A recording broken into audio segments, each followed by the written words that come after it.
نو چې کله حضور پاک د نبوت دعوا وکړه د پیغمبر، نو مکی مشرکانو سره مقابله راله، او قسم دې داسې مقابله راله چې زه تاسو ته د هغې بیان نشم کولی. ډېر سخت دور راغی، سخت دور. چا به د حضور پاک په مخامخ ورته مخې ته ودرېدل او کنځل به یې کول، چا ورته په لارو کې غنی اچول، او بعضې سپېره پکې داسې و چې د حضور پاک په ملا مبارکې به یې پیروان اچو، د سارو پیروان، او بعضې بدبخته ده و چې حضور پاک به یې د ګریوان نه ونیوه، او بعضې بدبخته ده و چې نبی علیه السلام له بیمارۍ کې څادر واچو، هغې له به یې ول ورکړ. دومره ظلمونه تر دې حده پورې یو بدبخته کافر دی چې دې درته ذکر کوم، عقبه ابن ابي معیط، دا ډېر سپېرو، دا دومره سپېرو چې کله ابوجهل ده وی چې څوک به لاړ شي فلانکې قصابخانې ته چې یو د وینو ډک د سوټو ډک یو پیروان راوړي او د نبي علیه السلام په دې ملا یې ورغورځوي. دې سپېره هغه کار کړی دی. نمبر 1. دویم دې سپېره هغه کړي دي چې حضور پاک یې دې ګریوان ته څادر اچولی دی. او دریم یو خطرناک کار یې کړی دی. یو ځل دې راغی نبي علیه السلام ته کېناست، لږ قرآن یې واورېد، په هغې حضور پاک خوشحاله شو که دا سپېره خدای مسلمان. نو یو بل کافر په مکه کې ابی ابن خلف د ده او د هغه تعلقات هم ډېر سپېره، نو دې چې هغه له لار اتې خبر شو او ورته ویې عقبه ته تلې او د محمد خبرې دې اورېدلې صلی الله علیه وسلم، هغه سره دې ناسته کړې ده، زه بس زما ستا تعلقات ختم، نن نه پس به زما ستا تعلق نه، ماله به نه راځې نه به درځم. وایي ګوره زما ستا دوستانه ده، زه خواشې تللی وم. وایي نه بس چې تا د هغه مجلس کې ناسته وکړه او د هغه خبرې دې واورېدې، زما ستا ختم، نن نه پس به ما ستا تعلق ختم. زه رضا کو نه رضا کېده، اخره کې وایي په یو شرط به درنه راضي کېږم، تعلق به در سره قائموم چې ته لاړ شې د نبي علیه السلام نوم یې واخېست، د هغه په مخ لاړې وتکې، هله به دې پرېږدم. دا سپېره راغلی دی او هغه عمل هم ده کړی د حضور پاک په مخ کې. څومره ګران کار. دغه عقبه دا تکلیفونه صحابه وهل، روانې جګړې جرګې هر څه پکې وشو، ناکام شو کافران. چې ناکام شو دا عقبه بیا خدای مردار کړ، بدر کې دې گرفتار شو، جمدي ونیوی شو، او نبی کریم صلی الله علیه وسلم خو به دا ګزاره کوله، صحابه وایي چې دې به موږ له خدای کوم ځای په ګوته راولي، مدینې ته په قیدیانو کې بوته لاره کې یو ځای مردار کړ. نو چې دا معرکې کې دی د مکې کافرو د حضور پاک د مقابلې لپاره یو خبره سوچ کړه، وی یاره داسې کار کوو یو 2 کسه لیږو مدینې ته، د مدینې د یهودیانو نه معلومات کوو که رښتونې پیغمبري څه له ورسره جګړې کوو. د مدینې یهود د کتاب خاوندان دي، هغوی ته پته ده، هلته به ولېږو. نو دا عقبه یې ولېږه، دا سپېره بدبخت عقبه ابن ابي معیط، او یو بل کافر نضر ابن حارث، دا 2 کسه یې ولېږل. وی تاسو لاړ شئ او د مدینې د یهودیانو نه تپوس وکړئ چې مونږ کې یو هلک د پیغمبرۍ دعوه کړې ده، دا شکل، دا صفت او دا خبرې کوي چې هغوی څه وایي. دوی دواړه لاړل مدینې ته، په مدینه کې یهودیان اوسېدل، هغوی نه تپوس وکړه. هغوی ورته وی د 3 خبرو تپوس دې وکړئ، که دا جواب یې ټیک درکړه دې به رښتونې پیغمبري، ځکه مونږ کتابونو کې د آخري زمانې د پیغمبر د دنیا د راتلو چې کومه موده ده، هغه هم دا ده. ممکن ده چې د آخري زمانې پیغمبر راشي، خو هغه دا 3 خبرې بې د پیغمبر نه بل چاته نه دي معلومه. نو که جواب یې درکړ ټیک خو صحیح ده، که در یې نه کړ نو دی به دروغجن پیغمبر. هغې چې رالل میټینګ یې راوغوښته، وی دغه رنګې د مدینې یهودیانو 3 سوالونه مونږ ته کړي دي، هغه 3 سوالات مونږ نه کوو، که جواب یې راکړه دی به رښتونې پیغمبري، که یې را نه کړ دروغجن. 3 سوالاتو کې یو سوال دا چې تاسو دنه تپوس وکئ چې یو څو هلکانو چې هغوی د خپل ښار نه تښتېدلي دي او ورک شوي دي، د هغې هلکانو معلومات راکړه چې دا څوک او دا ولې لاړل، دا کوم ځای ورک شو، د دې واقع ذکر کړه چا ته چې اصحاب کهف وایي. دویم یو سړی چې د مشرق نه مغربه پورې په دې علاقه ګرځېدلی دی، دا به څوک وي؟ دا معلومات دی والی، دا هم ناشنا ده او دا ړومبی هم ناشنا ده. او دریم د روح تپوس ته وکړئ چې روح څه ته وایي. دې وی ډېره ښه ده. کېناستل نبي کریم صلی الله علیه وسلم وی موږ له د دریو سوالاتو جواب را، که دا دې راکړ موږ به ومنو چې ټیک وی، او که دا دې رانه که بیا به ته دروغجن پیغمبر یې. نبي علیه السلام ورته سار له به جواب درکړم، ځکه زما جواب خو له ځانه نه جوړو، نه خو ما سره څه خط و کتاب ته چې هغې ته ګورم. پیغمبر اسلام خو امي و، نه په خط کتاب خو نه پوهېده. نو زه به د وحي انتظار وکړم، الله نه به وغواړم، ما له به الله جواب راکړي، نو سار به دله جواب درکوم. اتفاق ته ګوره، حکمتونه پکې وي د الله پارچې کې حکمت وي. د نبي علیه السلام انشاءالله لفظ هېر شو، دی نه وي چې سار له به جواب درکړم انشاءالله، دا انشاءالله ونه وي چې وی نه وي پې الله خفه شو، جواب لټ شو. دې سار له رالل، نبي امې ما ته لا اطلاع نه ده راغلې، رښتیا خبرې کوم دروغ نه. بله ورځ هم رانله، 15 ورځې وحی لیټ شو. حضور پاک هم پریشانه دی، صحابه هم پریشانه دي، او د مکې کافران شپېلي وایي او لوبې کوي او ټپار کوي چې اوس به پته ولګي. 15 ورځې پس وحی راغله، ولا تقولن لشیء انی فاعل ذلک غدا الا ان یشاء الله. ولې چې یو کار وی سار له به کوم انشاءالله به ورسره خامخا وی. په دې زه خفه دا به نه وی چې دا به زه جواب در کوم، وی چې خدای وغواړي زه به جواب در کوم. نو بیا دا درې واړه جوابونه والا ورکړل. د روح جواب مو شو، یسألونک عن الروح قل الروح من امر ربی.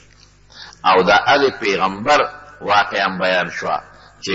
د هغې سړي واقعا بیان شوه چې کوم د مشرق نه مغربه پورې سفر کړی دی، سکندر ذوالقرنین. او دریم د دې صورت سره چې کوم تعلق دی، هغه هلکان چې هغوی د خپل ښار نه وتي او څه شو، نو د هغې واقعا بیان شو. نو دې صورت کې رب العالمین هغه واقع ذکر کړي، او زه بیا درته مختصرا ووایم. دا یو زمانه کې د حضرت اختلاف پکې شته. ګورئ قرآن شریف تاریخي قصې ګورئ نه ذکر کوي، په دې ځان پوهېږي. صرف یو واقعه قرآن شریف تفصیلي ذکر کړې ده چې هغه د حضرت یوسف علیه السلام واقعه ده، او باقي تفصیلي نه ذکر کوي. یو حصه یو ځای ذکر کړي، بله حصه بل ځای ذکر کړي، مخکې حصه وروسته ذکر کړي، وروسته حصه مخکې ذکر کړي، چې څوک دا ونه وایي چې قرآن شریف د قصو کتاب دی. دا واقعات صرف دې دپاره ذکر کوي، قرآن شریف کې الله وایي د عبرت دپاره. واقعه دې له ځکه یو عالم واقع ذکر کړي، دې دپاره ذکر کړي چې خلک د واقع نه خلک ډېر زر عبرت لي، واقع ته خلک پوره توجه هم ورکوي، هسې عامو خبرو ته څوک توجه نه ورکوي. نو نبی کریم صلی الله علیه وسلم ته په دې صورت کې الله د هغې اصحاب کهفو هغه ذکر کړی دی، او هغه واقع هم داسې ذکر کړی دی چې تفصیلي نه ده. بیا علماو پکې څه خبرې اترې کړې دي. دا خلک دا وڅوک دا کم ځای پیدا شوي دي، او دا اصحاب کهف دا بیا کم خاطلی دي او کم ځای کې رک شوي دي، او د دې مقصد څه دا یو واقع ده. نو روم د عیسی علیه السلام نه پس ګور اختلاف پکې شته. د عیسی علیه السلام نه پس 2.5 کاله پس دا هلکان په یو وطن کې په یو ځای کې پیدا شوي دي. کم بادشاه چې په هغه علاقه کې و، د هغې بادشاه نوم دقیانوس و. دقیانوس بادشاه و، د هغې بادشاه په زمانه کې دا هلکان پیدا شوي دي، او دا هلکان شهزادګان ده چې د مختلفو علاقو د ګورنرانو بچي و، د وزیرانو بچي و، او دا هلکان ډېر په ناز و نعمت کې لوی شوي دي. ځکه د بادشاه زوی چې لویږي هغه خو نه کار کړي نه قصب کړي، نه لاسونو کې د کار سره بلی دي، نه خپې د کار سره بلی دي، وجودونه نازکي، نازک مزاج الکانو. او د خپل وزیر یا د گورنر د دغه خلکو بچیو زو زمانه د دقیانوس وه، او د عیسی علیه السلام نه 250 کاله پس دا واقعه وه. دقیانوس بادشاه دی، مشرک بادشاه دی، او کم خار سره چې د دوی تعلق او کم علاقه د هغې نوم افسوس و افسوس په سین سره، مخکې سین دی وروسته هم سین. بادشاه مشرک و، شرک پیټه او بادشاه ته به خلکو سجدې لګولې. کم سړی چې به دربار ته راغی د لومبې به یې بادشاه ته سجده ولګول. او بوتان یې جوړ کړي وو، غټ غټ بوتان په چوکونو کې بوتان لګولي، غټو غټو شاهراګانو کې جوړ لګولي، او په خپلو محلاتو کې لګولي بوتان، او ځای په ځای بوتان خواره کړي، او کورونو کې حجرو کې خلکو سره بوتانو د دغه بوتانو سجدې به یې کول، عبادت به یې کوو. یو میلې له به دوی تل په کال کې، هغه میله کې به دا دنیا خلک شریکېدل، هغې کې به نیزهبازي کېده، بادشاه په خپل تخت باندې ناست و، نیزهبازي به کېده، او چا به په دې میلو کې خپلې لوبې ټوقې کوي. لکه که ستاسو خیالي نو اوس هم په دې چترال کې یو میله لګي، اکثر صدر پاکستان هم ولري، پولو ورته وایي که څه ورته وایي، پولو ګراونډ او په دې سونو باندې هغه خپل کرتبونه کوي، او د دنیا خلک هغه تماشې او هغه میلې لري. یا مثلا په 23 مارچ باندې، او یا مثلا په دې بعضې 14 اګست باندې چې دا فوجي میلې لګي او د ټینکونو د دې مظاهرې پکې خلک تماشې لري. دقه رنګې به دې بادشاه یو میله لګېدل، هغې کې به هغه فوجي تربیتونه هم کېدل، د هغه زمانې چې څه فوجي تربیتونو، اسونه به هم پکې خلکو زغلول، بادشاه به وزیران به او دا دنیا به راغونډه وه. دقسې یو میله لګېدلې ده، بادشاه دی، دقیانوس وزیران دي، لګیا دي، خلک خپل کرتبونه کوي، بوتان لګېدلې دي، بوتانو ته سجدې هم کېږي، بادشاه ناست تخت لګېدلې دی. اتفاق ته ګوره چې ته د یو اونې نه یا د یو چت نه یو پیشو را ټوپ کړی. پیشو چې څنګه را ټوپ کړي، پیشو د بادشاه د خوا سره پرېوته، خو دې بادشاه دام دعوه کړې وه چې ګوره یو خدای زه یم، د خدایه دعوه هم کړې ده، او خلکو له خپل بوتان هم ورکړي دي، خپلې ډانچې چې دا په کور کې کېدی، او زما دې بوتانو ته سجدې لګوئ. چې څنګه پیشو را پروتې ده او پیشو ټس کړی دی، نو چې د بره نه یو شی را پرېږدي نو خلک خامخا ویرېږي چې څنګه را پرېوت. بادشاه فوراً ټوپ کړی او غوبل شو چې دا څه چلو شو، کله یو خوا منډه وایي، کله بل خوا منډه وایي، ملګرو لاس نه ونیو چې صاحب څه خبره نشته، پیشو د بره نه را پرېوته. دې هلکانو په اړه کې سوچ وکړه چې که دا خدای وي نو دا دومره یره به پرې نه راتله. په خدای خو یره نه راځي، ده خو دومره یره د واغېشته. زه به دې تعبیر وکړم، کتابونو کې نشته، زه به ده ووایم چې که پرتوګ یې چوکت نو ممکن ده چې ټول به لړی. فرعون سره هم دا چل شوی. فرعون ته چې کله موسی علیه السلام مار پرېښوده که نه، نو دومره دستونه یې کړي چې ټول پرتوګ او غار سې میدان یې ټول لړلی. نو خدای العیاذ بالله ده چې دا خبرې مې را یادې شي ډېرې خوشحاله شم. دویم شکر دی چې موږ د هغې ذات عبادت کوو چې هغه له نه یره شته، نه پلیتي شته، او نه پکې خراب صفت شته. شکر دی د ښه او ښکلي صفتونو مالک دی او زموږ خالق او مالک. دې هلکانو سوچ وکړه چې دا څنګه خدای دی، یو پیشو ټس سره دومره یوره یری چې کرسۍ نه ټوپونه ووت، تخت نه ټوپونه ووت او خلکو رونیوه. خدای خو داسې نشي کېدی، خو بادشاه دومره زورور دی، پولیس فوج ورسره دومره دی چې څوک غږ نشي کولی. نو یو هلک دی شهزادګانو کې پاسېد، یو غاړه کې کېناست او په دې سوچ کې پرېوته چې دا موږ په کومو کندو کې پراته یو، دا خو خدای نه دی، دا اسمان چا پیدا کړی دی، د پلار چا پیدا کړی دی، د نیکه چا پیدا کړی دی. انقلاب راغی په ذهن کې. یاد وساتئ ورونو، خدای پاک زموږ دا دین او د اسلام دا فطري دین دی، فطري دین فطرت. نبی کریم صلی الله علیه وسلم فرمائی ما من مولود الا یولد علی الفطرت. یو معشوم داسې نشته چې هغه فطرت اسلامي باندې نه پیدا. د هر چا په زړه کې خدای ایمان او اسلام اچولی دی، خو دا خو موږ د پلار مور عبادت ته وګورو نو هغه فطري طور اسلام ته راشو. یهودیان د خپل مور پلار عبادت خانو ته ګوري او د هغوی عبادتونو اخویل مایل شي. عیسایان د خپل پلار مور عبادت ته ګوري یا خپلو سکولونو کې مدرسو کې سبق وایي اخوا مایل شي. که یو انسان په داسې ځای کې لوی شو چې د یو مذهب هم نه لیدلی، نه اسلام نه عیسایت نه یهودیت، دی به مسلمان لویږي. په دې اطرافو کې د خدای د قدرت او د وحدانیت نښې دي. وفي انفسکم افلا تبصرون، د انسان په دې وجود کې داسې نښې داسې نښانې دي که دې ورته سوچ وکړي دی به دا ومني چې دا ما دا وجود په خپله نه دی پیدا، دی له یو پیدا کوونکی شته. دې لږ زړه کې انقلاب راغی، پوه شو چې خدای خو دې نه دی بل ذات دی، داسې یو ذات دی چې د اسمانونه او د ځمکې او د کائنات یې پیدا کړي او دا ستوري پیدا کړي دي، دا هر څه خود به خود نه پیدا کېږي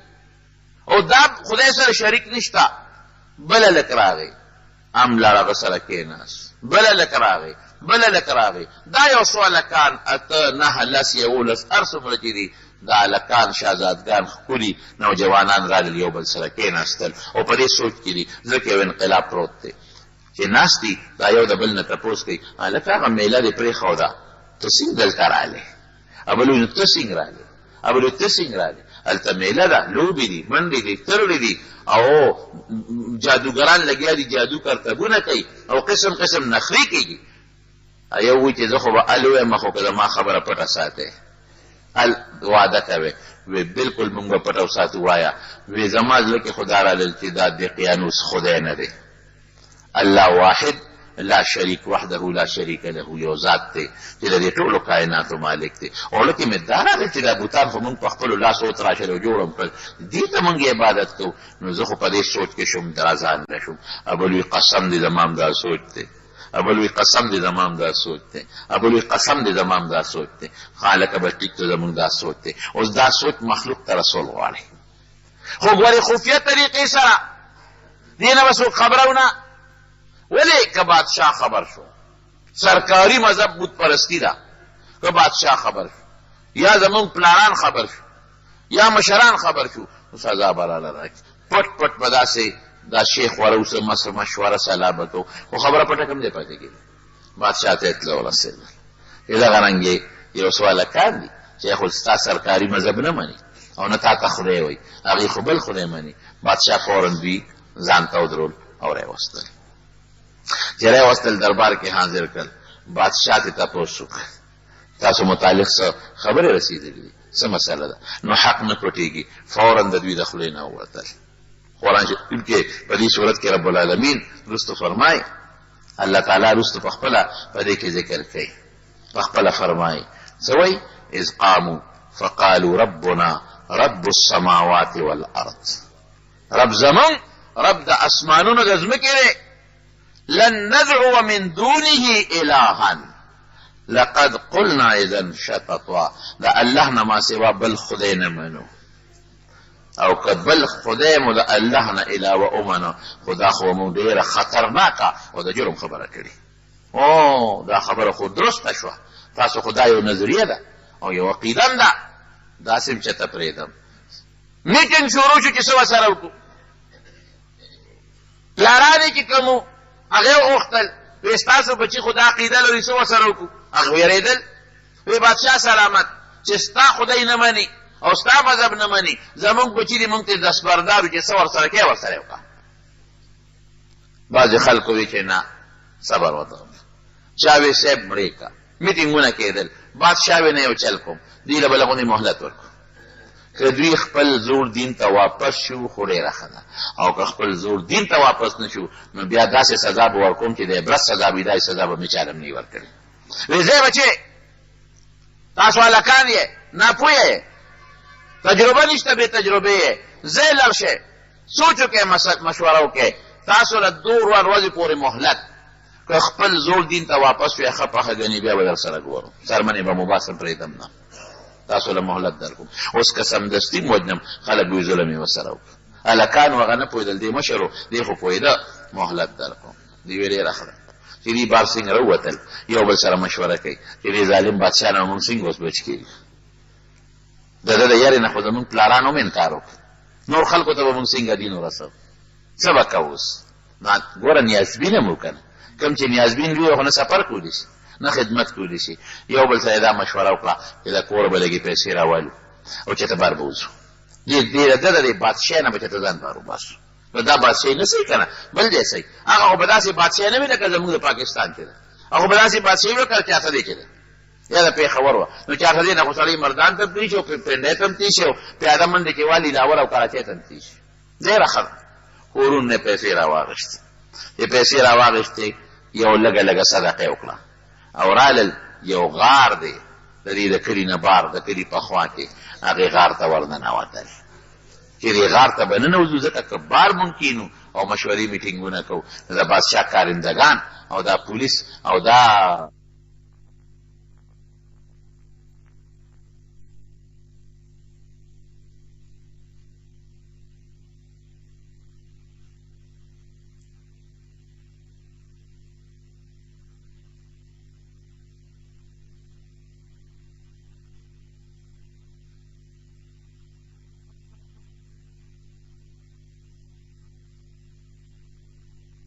کم داسې خلکو ته نیغ نیغ ګوري که نه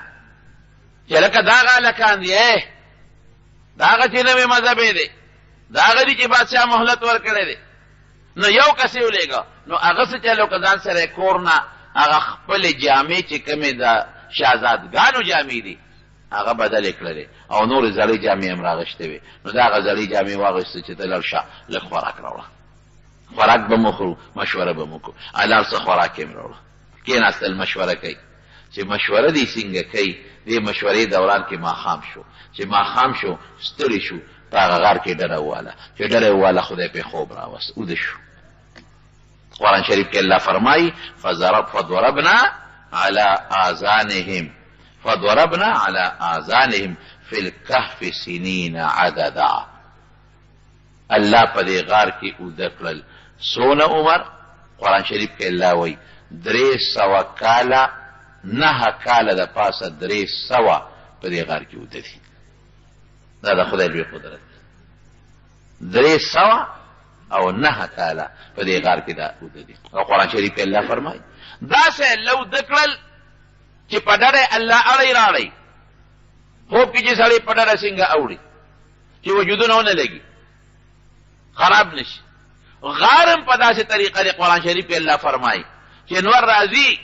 نو د نور هغه حرارت او شعاع وردننه کېږي او چې بیا کله نور پرېوځي نو بیا شعاع وردننه کېږي، پوره نور هم نه وردننه کېږي چې د ګرمۍ د لاسه خراب شي وجودونه. او داسې هم نه ده چې نور پرې نه لګي چې د یخنۍ نه وجودونه وپړسېږي. څه ورته وایي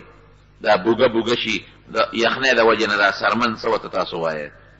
داسې دغه غوندې شي بوږه بوږه شي وپړسېږي چې داسې اوبړی شي د هغې نه هم خدای پاک ساتي. ودرې دوی دقیانوس بادشاه فورا چې هغه ټیم تیر شو د هلکان پیدا نه شو هغه فورا اطلاع وکړه چې د هلکان راولئ ګرځئ. لګیا دي خلک څوک یو خوا ګرځي څوک بل خوا ګرځي او قدرت الهي ته ګوره. غار عجیبه غار دی. قرآن شریف کې رب العالمین په خپله وایي دا غار په داسې کیفیت دی چې سړی پکې ورننوځي خولې تنګه ده نو دننه بیا یو طرف ته فراخه شوی دی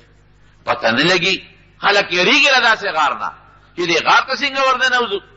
ګرځي خلک یو خوا بل خوا یو خوا بل خوا چکرې لګي د دوی پته نه لګي. دقیانوس بادشاه یو تخته ولیکله په هغې د دوی نومونه ولیکل او هغه سنبال کړ او اعلان یې وکړ چې دا کسان دي دا باغیان دي زمانه تښتېدلي دي. هغه چې موږ ورته څه وایو اشتهاري مجرمان. هغه اشتهار چې اوس په اخباراتو کې اشتهار ورکوي او د ده متعلق غټ اشتهار جاري کړ او هغه تختې راواغېسته. هغه په خپله د چې کوم خاص محافظ خانه وه هغې کې لکه اوس هم یو فایل دي که نه هغه فایل قاضي جج مشر جج سپریم کورټ والا ځان سره محفوظ کړي هلکه دا شی بس فایل کا دا به پروتي په وخت ضرورت په پکار راځي. هغه تخته باندې نومونه لیکلي دي د دوی پوره حالات یې لیکلي دي د پلار نومونه یې ولیکل او تاریخ یې ولیکه چې په دې تاریخ په دوی سزای موت فیصله وشوه او دوی نشته وتښتېدل دا اشتهاري مجرمان دي او چې چا م راوستل هغوی له به دومره انعام میلاویږي او دا به مونږ پالیسي کوو. تختې کا فایل ځان سره سنبال کېښو. دوی خو لاړل غار ته اوده دي ګرځي ورپسې ګرځي ورپسې ګرځي ورپسې ګرځي پته یې نه لګي. اخر کې څوک رالل دې غار ته چې وې کتل دا پکې وده دي فورا لاړل بادشاه ته اطلاع ورکړه صاحب راشه الله سړي مې پیدا کړل کم دی دي یو غار دی او صاحب غلی بوردو ګوري وده پراته دي چې ویښ نه شي ونه تختی چې بادشاه سنګرا دی او سړی غار ته وردن نه کړ وی چې غار کې خو سړي وده پراته دي سپی ورسره لا بیل دي کلبهم باسط ذراعه بالوسید دوی چې کله تلل نو سپی ورپسې دی نو سپی شړي هغه ورپسې دی سپی شړي او ورپسې دی سپی ورته وایي چې تاسو د خدای نه یریږئ سپی ورته ګویا شو د خدای نه یریږئ زما در سره مینه ده او تاسو ما شړئ حیوانات به جنت ته نه ځي لیکن د اصحاب کهف و سپی به هم جنت ته ځي سګې اصحاب کهف دا به هم جنت ته ځي ولې د صالحینو نیکانو سره محبت یې ساتلی دی دیو جن علماو سره صالحینو سره محبت او مینه دا د برکت نښه ده رونو ګورئ په مال به اعتماد نه کې ذهن کې واچوه مال غاد ورایح ثورت ولا شی په بچو به هېڅ اعتماد نه ساتې نن دې بچي دي خو چې پیدا کې وله او که د ګټې وټې د لږ پرېوتې که نه به اعتماد به پرې نه ساتې په قوم به اعتماد نه ساتې اعتماد به په چا ساتې د الله رسول مینه باندې په چا به ساتې الله رسول مینه دا بر جنت ته رسوي علماو سره محبت مینه دا بر جنت ته رسوي صالحینو سره محبت مینه دا بر جنت ته رسوي سپی دې ولې نه بادشاه چې راغی ویې کتل هلکه وده دي راویښې ګرفتار بادشاه نه ویښه وایم دې سره داسې سزا ورکوم چې داسې سزا به مې چاله هم نه ورکړې ځان له پخپله جیل خوښ کړی دی نو چې کوم جیل یې ځان له خوښ کړی دی نو زه خو به جیل کې شوم دا وله ټیک دی شا به یې راوړی ګټې او د غار دا خوله ورپسې مکمل بنده کې همدې کې نه خوراک به میلاویږي نه بس اوبه میلاویږي نه به هوا ورباندې لګي نه به تو ورباندې لګي همدې کې دننه به مړه شي عجیبه سزا تجویز کړه ګوره دا مقلب القلوب زړه بدلونکی څوک دی الله داسې ده که نه نبی کریم صلی الله علیه وسلم چې به سوال کو نو فرمایل اللهم یا مصرف القلوب اے زړونو اړوونکیا صرف قلوبنا علی طاعتک یا مقلب القلوب قلب قلوبنا الى طاعتک خدای زموږ زړونه ستا تابعدارۍ ته ورواړه اوس د هغه زړه کې خدای دا واچو ګنې وجلې هم شو رابخولی هم شو سوځولی هم شو هر قسمه یې کولی شو الله زړه کې وله دا سزا تجویز کړه ځکه د هغې سزا کې د هغې فایده وه نو دا سزا یې وله پړه کې تجویز کړه چې راویښوه ما به دیوال ورته ووه خلکو ډېر مخالفت وکړه بادشاه ویې نه ځان له چې کوم جیل خوښ کوم دا وله ټیک دی همدغه جیل کې دا وله ورکوم ډېره ښه ده دیوال یې ورته د مضبوطو غټو غټو تیږو وخېجو مضبوط یې وتپه خیر و خلاص بادشاه لاړ سړي څوکیداران مقرر کړل چې دا دیوال کله کله ګوره بار تېرو اگر چې د راوتو هېڅ امکان نشته دومره غټې تیږې څوک لرې کولی نه شي او بیا بادشاه چې کوم آبادي کوي تاسو وینئ که نه د شاهي مسجد دا دیوالونه چې والي شوي دي شاهي قلعې والا دیوالونه چې والي شوي دي دا څوک نړولی شي د قیانوس بادشاه زمانه رو رو تیریږي هم خدای مړ که ورپسې بل بادشاه هم راغی مړ شو بل هم 300 کاله تېر شو ورو پروردګار داسې خلک پیدا کړل چې هغه صالحان او نیکان شو دا دورونه تېرېږي کله د باطل غلبه وي اخر کې د حق غلبه راځي بیا د باطل غلبه ورپسې د چا غلبه وي د حق غلبه لکه زمونږ دې وطن ته وګورئ زمونږ په دې وطن د بوت پرستۍ یو زمانه تېره شوې ده داسې ده که نه ده کم یو غونډی چې ګوري بوتان پکې راخېږي د دې اوتمانزو دا بار غونډی وګورئ د رضاو دا وګورئ تورنګزو کې دا غونډی وګورئ دغه کې وګورئ دا څه ورته ویلې کېږي تخبی کې وګورئ دا چې څومره غونډۍ دي کې بوتان راخېږي دا بوت پرست تېر شوي دي او ګوتم بد بعضې بوتان پکې راخېږي معلومېږي دا چې د هغه ګوتم بد والا خلک هم دلته کې تېر شوي دي لیکن دور پې پروردګار د اسلام راوست او پښتون هغه قوم دی چې رب العالمین مکمل اول نه اخره پورې خدای پاک د صحابو په وجه صحابه دلته راغلي دي پروردګار دا ټول خدای مسلمانان کړي یو دور راغی د قرنګې د قیانوس د زمانې نه پس خدای یو دور راوسته چې دور راوست خدای خلک ښه کړل بوتانو نه سجدې ختمې شوې او خلک ښه شو نیکان شو یو بادشاه راغی یو صالح او نیک بادشاه نوم یې تورتوس دی تورتوس بادشاه راغی هغه بادشاه راغی د دې بادشاه زمانه کې خلق نیکان دي او د عیسی علیه السلام دور دی او دا هغه زمانه ده چې عیسی علیه السلام خدای پاک جمع دی بیا اسمان ته جوړی دی د عیسی علیه السلام د وینا مطابق څوک ښه عبادت کوي او څوک عیسی علیه السلام ته خدای زویم وایي داسې پکې شته خو بت پرستی ختمه شوې ده رو خلق نیکان بت پرستی ختمه چې دا تورتوس بادشاه راغی نو دغه زمانه کې بیا بعضې خلکو رو هغه د کفر خبرې بیا رو رالی دور بیا رو نږدې کېږي حالانکې دې ته زمانه رسېدلې ده چې ښار مکمل بدل شوی دی ښار کې جوماتونه جوړ شوي دي ګرجې جوړې شوي دي د ښار په دروازو باندې لا اله الا الله عیسی روح الله لیکلی شوی دی هر څه بدل شوي دي بوتان مات شوي دي خو دا بادشاه چې دا تورتوس بادشاه راغی دې وخت کې بعضې خلکو دا عقیده رو خوره شوه چې یاره دا خلک به څنګه واپس جمدي کېږي یو ځل چې یو سړی مړ شو او خور یې شو دی به څنګه واپس جمدي کېږي دا غلطه خبره ده واپس جون نشته رو دا نظریه خوره شوه او د بادشاه چې کوم خواص دي پارلیمنټ والا زه به تعبیر وکړم دې خلکو ته خبره ورسېدله څوک یو خوا شو څوک بل خوا چاوی واپس جمدی کېدل شته چاوی واپس جمدی کېدل نشته بادشاه پریشان دی بادشاه کتابونه لیکي زړې جامې واغوستې سر سر تور خپې بل خپې شو او پروردګار ته درخواستونه شروع کړل چې یا الله یو نښه داسې مونږ ته ښکاره کا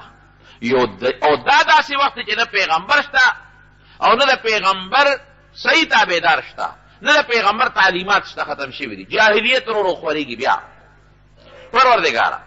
داسې یو نښه مونږ ته ښکاره کا چې د هغې نه دا خبره معلومه شي چې یاره بعث بعد الموت د مرګ نه پس جمدي کېدل دا حق او ثابت زاری کوي الله ته زاری کوي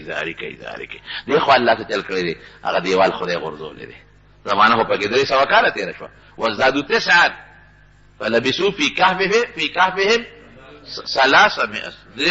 وازدادوا 9 309 سال دیوالم پرېوتی دی خو دوی دننه اوده پراته دي خدای پاک حفاظت کوي الله چې حفاظت ته چا کوي هغه څوک خرابولی شي نشي خرابولی پروردګار لګیا د حفاظت کوي هېڅوک هم نه ورته دې خواته دوی را پاڅېدل د خوب نه راویښ شو هلته بادشاه خدای ته زاري کوي چې د خوب نه راویښ شو څنګه ویې کتل نو څه خوراک یې خوړلو او سیده سر ته پروت و چې ویې کتل خوراک هم روغ پروت دی 300 سال کې خوراک روغ پروت دی زه به بل مثال هم درکړم د عزیر علیه السلام مخکې قرآن شریف کې ذکر شوی دی عزیر علیه السلام په لاره تېرېده او داسې روان ویجال ښار پروت و وی انا یحیی الله هذا بعد موتها دا به خدای څنګه جمدي کړي فاماته الله 100 عام 100 کاله عزیر علیه السلام خدای پاک ساتې وایستله او ورسره د انګورو اوبه د انګورو اوبه ډېر زر څښا کېږي انځر د انځر په میوو کې ډېره زر څښا کېږي 100 کاله پس چې سترګې وغړولې د انګورو اوبه هم تازه دي وانظر الى طعامك وشرابك لم يتسنى قرآن شریف کې الله وایي هغه خوراک چې زر څښا کېږي چې انځر دي هغسې محفوظ دي هغه د انګورو اوبه چې ډېر زر څښا کېږي هغه همقسې محفوظ پراته دا هر څه خو د الله په اختیار کې دي که نه دا څښاوالی ولې راځي د جراثیمو د ذریعې نه او د آب و هوا د ذریعې نه او د حرارت او د برودت د وجې نه او دا هر څه د چا په لاس کې دي د الله په لاس کې دي جنت کې یو شی هم نه څښا کېږي زه کله کله یو مثال ورکوم زه ماشوم د مور په ګېډه کې دننه په څومره ګندګۍ کې پروت دی او په اوبو کې ډوب پروت دی په اوبو کې ډوب لیکن دا ماشوم نه څښا کېږي عقل خو چې څښا دي او مخصوص ټمپریچر دا د مور په دې ګېډه که ته وایې چې دا څنګه په دې څنګه دی په یو د مور په ګېډه کې د ماشوم پروت دی هغه مخصوص ټمپریچر غواړي په ژمي کې ورته الله هغه ټمپریچر رسوي اوړي کې هم ورته رسوي چا داسې وکړل چې اورېږه په اوړي کې به د ماشوم د مور د خېټې ته به بوځې وو هسې نه دننه ماشوم مړ نه شي حرارت زیات نه شي او په ژمي کې به د خېټې ته هیټر ږدو هسې نه یخني پرې زیاته شي ماشوم مړ نه شي او هغه مخصوص اکسیجن او ته خدای رسوي او هغه غلط ګیس اته خدای وباسي کاربن ډای اکساید ماشوم خوراک ته هغې ته خامخا رسېږي نه دغه ځای کې وجود دقسې خاموش پروت دی نوکان جوړېږي ویښته جوړېږي په سر باندې اډوکې جوړېږي او په اوبو کې ډوب پروت دی ماشوم او جمدی پروت دی کم خدای چې دا کار کوي دا هلکان په دا 300 کاله ساتلی شي که نه شي ساتلی یو قادیانی و زمونږ یو عالم سره بحث و مناظره وه نو دا قادیانان دا نه مني چې عیسی علیه السلام به را په اسمان کې دی دې میرزا غلام محمد قادیاني ته مسیح وایي وی تاسو خو وایئ چې عیسی علیه السلام بره په اسمان کې دی وی ستاسو خو دا عقیده ده چې په اسمان کې نه بول شته واړه او نه لوی وی بالکل وی دا عیسی علیه السلام هلته اودسمات یې کوم ځای کوي نه مولانا صاحب ورته وایي وی د مور ګېډه کې څو میاشتې تېرې کړې دي وی 9 میاشتې وی مور ګېډه کې د غول کوم ځای کول هغه کموډو خایه کړه چې کوم ځای پې ته ناست وی او واړه بول چې د کول هغه ځای راته وښایه شابه ډېرانو خایه چې د مور ګېډه کې دې پکې متیازې کولې وی الله راله بندوبست کړی نو د خبیث بچی چې تاله دلته بندوبست کولی شي هغه هلته نه شي کولی دا اسباب د چا په لاس کې دي اور یو سبب د سوځېدو دی دا خو منې که نه لیکن ابراهیم علیه السلام چې ورپرې وسوځوي نه اوبه د غر کېدو سبب دی لیکن موسی علیه السلام څخه خپل قومه پې خدای پاک راپورې باسه که نه دا مونږ ته الله مثالونه ښیي جناب نو دی یو چې راویښ شو خوراک هم پروت دی دا یو ورته وی چې لکه څونه ټیم به زمونږ د خوب شوي ورو خبرې کوه بر څوک ونري د قیانوس دی څونه یره ممکن ده چې یو شپه به مونږ خوب کړي یو شپه به ابل ورته وی یره الله اعلم الله ته پته ده چې څومره ټیم به قرآن شریف کې الله وی یو وی چې یو شپه بل وی الله ته پته ده دا دویم ټیک وی چې الله ته پته ده د یو ته وی داسې کار وکړه جامې دې بدلې کړه دا زړې جامې واچوه او خفیه پټ لاړ شه ښار ته د قیانوس او د هغه پوج پولیس څوک در باندې خبر نشي او طعام به راوړې خو ایهم اسکا طعام پاکیزه طعام حلال حرام خوراک را پسې راونه هلکه څوک ونه ویني جامې بدلې کړه بیس بدل کړې جامې بدلې کړه پټ غوندې وځه ډېره ښه جامې بدلې کړې او دا یو کس تاسو هلکه دلته بار راونه دی ښه خبرې هم په زور ونه کې غلې غوندې ووته چې و داسې پټ پټ ځي پټ پټ ځي په ښار ورننوځي او 300 کاله 9 میاشته د پاسه قار نقشه خو بدل کړه ټول چې په یو دروازه څنګه د ښار ورغی د دې ښارونو به دروازې وي لکه څنګه چې زموږ د پېښور په خوا دروازې وي ما اورېدلي چې د دروازې به د شپې ماښام بندولې سر به یې کلاول چې په دروازې ته وکتل بله یې لیکلي لا اله الا الله عیسی روح الله هلکه دا څنګه چل دی یا دې دروازه باندې خو بوت ولاړو دا خو بوت نشته داسې دي غلې غوندې لار مې جوړ خطا کړې ده بلې دروازې له ورغی چې ویې کتل په هغې هم لا اله الا الله لیکلې شوي دي هلکه دا خو زمونږ همغه ښار دی که نه یو خوا بل خوا ګوري بل ښار به نو بل خو نشته اوس خاطیه ته خو خپله علاقه معلومه ده دا څه مسله ده زه جوړ خوب وینمه دا بالکل تفسیر مظهري تفسیر قرطبي او مختلفو مفسرینو لیکلي او مورخینو هم لیکلي هلکه خدای دې زور ورکوم چې ویښ یم کودیم ها ویښ یم کودیم یاره ویښ یم نو دا خو هغه ښار نه دی دا څه مسله ده نو په دې بله اورېکه دننه به ورشو چې دننه ورغی اوس دې پټ پټور و پټ پټي څوک مې نه پېژني چې ګوري هلکه دا خلک خو ټول بدل دی هلکه دا جومات څه کوي ګرجا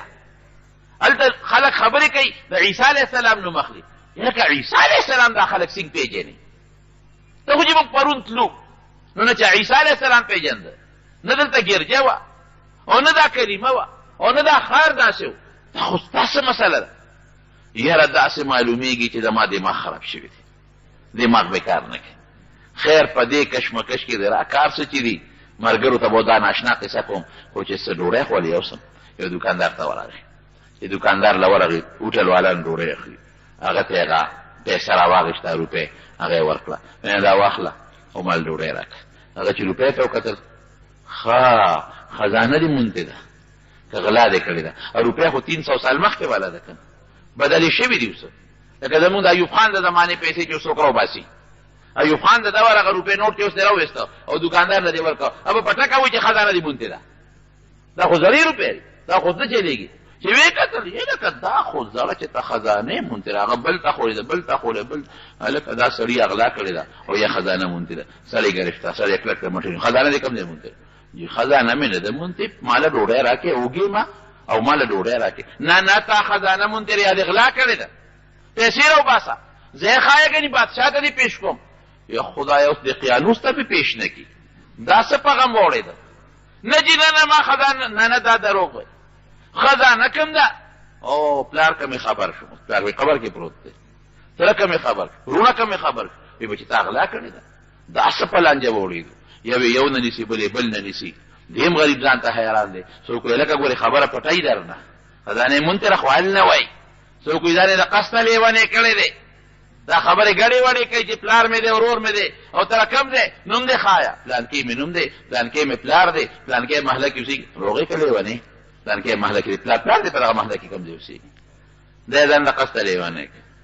سړی یې ونیوه وینیوه بویه ته او خلک هم ورپسې دي هله ګوله جلوس دی چې پاګل دي څوک یې لیونی څوک یې خزانې منتره څوک یې ګډې وډې وایي سړی یې نیغ بوتلی دی او بادشاه ته تورتوس بادشاه ته ور مخامخ کړی او بادشاه دغه وخت کې لګیا دی خپل رب ته لاسونه نیولي دي الله داسې یو نښه راپېښه کړي چې زما دا قوم د مرګ نه واپس جمدي کېدل نه مني خدای چې ویې مني دی یې پرې وردن نه کړ وایي بادشاه سلامت یو غلم نیولی دی او دی اوس رپېږي چې دا خو هغه بادشاه نه دی دقیانوس خدا نه دی دا بادشاه څه شو بل بادشاه د کومې راغی چې ور مخامخ یې کړ ورته یې وایي چې ستا څه نوم دی وی زما نوم دی مکسل مینا ها بادشاه سوچ کې پریوت هلکه اوس هغه فایل راوباسه بادشاه سره خو فایل پروت دی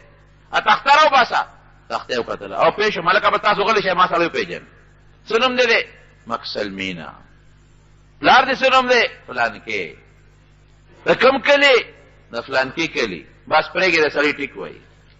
وی دا هغه هلکان دي چې 309 سال مخکې روک شوي دي دا یو پکې پیدا شو هغه وی 309 سال مخکې نه دي بیګا تلي یو په غار کې وده یو بیګا خبره دې وروستو ده بیګا خبره بیګا تللی دی ټول ښار بدل دی د کوم بادشاهي و بیګا وی د دقیانوس پته خو لګي که نه چې جنا بادشاهي کله تېره شوې ده او د هغه نه مخکې له چا بادشاهي وه خلکو ته خو دقیانوس نه معلوم وی ټیک وی دقیانوس بادشاهي 309 سال مخکې تېره شوې ده ته ټیک وی پلار دې څه نوم دی پلانکې قوم قبیله تختې راویسته فایل راوت فایل کې هر څه لیکلي شوي وو دا هغه اشتهاري مجرمان دي چې 309 سال مخکې بادشاه ورپسې اشتهار کړی دی خزانه کې هر څه لیکلي دي وروره ټیک وی کښېنه بادشاه نه ولې تختې دی دقیانوس نه هغه مشرک و بوتانو عبادت یې کو وی الحمدلله اوس داسې بادشاه له راغلی چې الله یو منو عیسی علیه السلام د خدای پیغمبر منو سړی مطمئن شو خدای سوچ کې دی اوهو 309 سال مونږ خوب کړی دی بادشاه قوم ته ووایي راځئ اوس ما د خدای نه غوښتې وه پروردګار راته وښوله دا خلک الله وده ساتلي دي 309 سال او خدای پاک واپس روح کړل دقه رنګې به پروردګار مونږ مړه کړي او د قیامت پر ورځ به خدای پاک راوچت کړي د مکې مشرکانو به دا وي نبی علیہ السلام له یو کافر راغی او یې داسې دغه راواغېسته زوړه ډوکې او په دې ګوتو یې داسې ورجو وایي سته سړی چې دا به واپس جمدی کېږي نبی علیہ السلام ورته وی او دا به واپس جمدی کېږي اذا كنا عظاما وترابا أئنا لفي خلق جديد او آباؤنا الاولون دا به واپس جمدی کېږي الله وی بالکل ته به هم جمدی کېږي واپس تا دا پلار و مور به واپس جمدی کېږي چې کوم ذات د نیست نه د نش نه شته ته انسان راوستی شي او د یو نطفې نه د یو رکوټې چینجي نه خشته انسان جوړولی شي نو چې دا کومه دانچه چوره ده غوښه پرې نشته صرف هډوکي دي هغې نه واپس جمدی کولی شي که نه شي جمدی کولی الله پرې قادر ځای چې ځو تماشه ووینو د ملګري ووینو دې ته مخکې د بادشاه وزیران ورپسې دي غار له رالل وی تاسو داسې وکړئ تاسو په دې غار یکدم مور دی ملګري به مې ویارېږي وی به چې دا خو دقیانوس راغی زه ورځم چې راولې پوه کړم وی ډېره ښه ده دی په غار وردن نه شو ملګرو ته یې وی چې یار وره څونه موده به وی یو شپه څونه موده به یا بل وی سره وی 309 سال هم نیکبختو خوب کړی دی څنګه ټوله قصه یې ورته وکړه بادشاه راغلی سره د وزیرانو او بادشاه مسلمان دی وزیران مسلمانان دي ګرجې جوړې دي د الله عبادت پکې کېږي دی راووتل واپس راغلل چې راووتل د ټولو سره ملاقات وشو د بادشاه د ټولو سره ملاقات وشو او بیا دی بادشاه ته ووایي چې باز دا مهرباني وکړې مونږ به راځو تاسو له خو تاسو مونږ کړی دی خپل غار ته دی کې مونږ 309 سال پاتې شو الله دلته په مونږ د خپلو رحمتونو انتها کړې ده ځکه د الله نه یې غوښتې دا وه الله نه وایي ربنا آتنا من لدنک رحمة د هغې غار ته چې کله ننوتل د الله نه دا سوال کوي ربنا آتنا من لدنک رحمة وهیئ لنا من امرنا رشدا خدایا مونږه باندې رحمت نازل کړي او زمونږ په دې لاره کې پروردګاره مونږ ته سلوک هدایت او نیغه لار نصیب کړي. نو د مونږ دعا خدای قبوله کړه. مونږ به دې غار ته ننوځی به هم دی، بیا به راځو درله. هغې غار ته چې څنګه ننوتل، پروردګار ته ساه وایستله، فورا په الله خوب راوسته او پروردګار ته ساه وایستله. الله مړه کړل چې بادشاه سره د کارنده او تاسو ورته سړي خو رانوتل، سړي پراته دي، مړه پراته دي. نو بادشاه هلته بیا جومات جوړ کړی دی، په هغه ځای باندې جومات یې جوړ کړی دی. اوس دا غار کوم ځای کې دی؟ نو دا علماء پکې لوی اختلاف دی. الله خو یقین پته نه لګي، الله ته پته لګي. څوک وایي چې پروم کې یو خار دی، پروم کې او هغې کې یو غار دی. تفسیر قرطبي لیکلی دی، په هغې کې د 21 سړو ډانچې پرتې دي. تفسیر قرطبي لیکلی دی. او دا امام قرطبي دا د غرناطې ښار سره تعلق لري. اندلس کې غرناطې یو ښار دی. دا تفسیر امام قرطبي د هغې کلي سره تعلق لري. نو دی پخپله لیکي چې ما پخپله لیدلی دي چې د 21 کسانو لاشونه پراته دي. څنګه لاشونه؟ داسې ډانچه چې غوښې هډوکي د ټولو سره یو شانتې وي، هم غوښه شته هم هډوکي شته. او بعضې داسې ډانچې دي چې غوښه پرې نشته او صرف هډوکي دي. خو دې یقین نه کوي، وی اسپتن لګي چې دا څوک دي. غارم شته، د جومات آثار هم شته، ممکن ده چې دا هغه کسان وي. نور حقیقت نه رب العالمین خبر. حضرت ابن عباس رضی الله عنه وی چې د حضرت معاویه رضی الله عنه سره یو جهاد ته لاړم.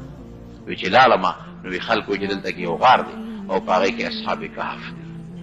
نو وی حضرت معاویه صاحب وی چې وردننه کېږو چې تماشې وکړو چې څنګه دي. وی ما ورته ووی چې نه مو وردننه کېږه، ځکه قرآن شریف کې رب العالمین فرمایي، الله قرآن شریف کې فرمایي چې وتحسبهم ایقاظا وهم رقود. ته پې ګمان به دا کې چې دا ویښ دي، داسې پراته دي او د اوده دي. ونقلبهم ذات اليمين وذات الشمال، وی دې ښي او ګس طرف ته اړو مراړو. وقلبهم باسط ذراعيه بالوسيد، او سپې د غار په درشل باندې څنګلې خورې کړي دي پروت دی. لو اطلعت عليهم لوليت منهم فرارا ولملئت منهم رعبا. که ورلې کنه نو د یارې نه به دې زړه ډک شي، به پکې راوتښتې. نو الله قرآن شریف کې داسې وایي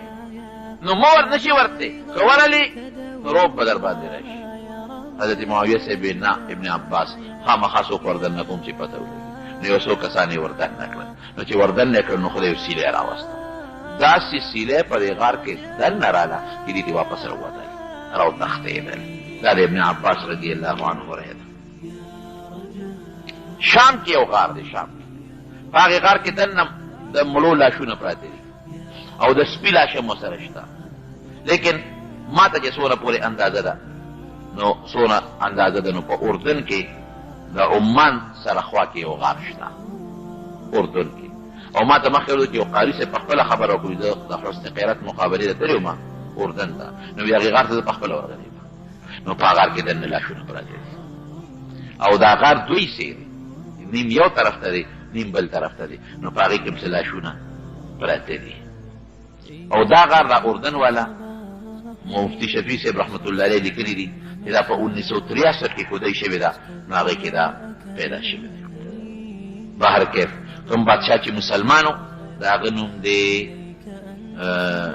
دا نومونه یې عجیبه غوندې دي، بیدوسیس بادشاه. او د دوی نومونه چې کوم دي نو نومونو کې اختلاف شته. په معارف القرآن کې مفتی شفیع صاحب لیکلي دي مکسلمینا، یملیخا، مرتونس، سنونس،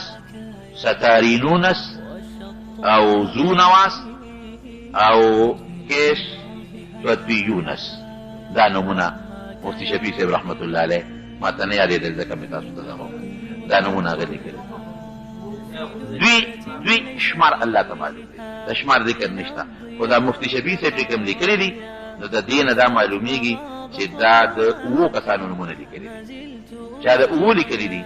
چا 9 کسانو نومونه دي. قرآن شریف کې الله وایي الله اعلم بعدتهم. قرآن شریف کې الله وایي چې دا الله د دوی په شمېر باندې خبر دی چې دا څومره دي او څومره نه دي. نو دا واقعه ده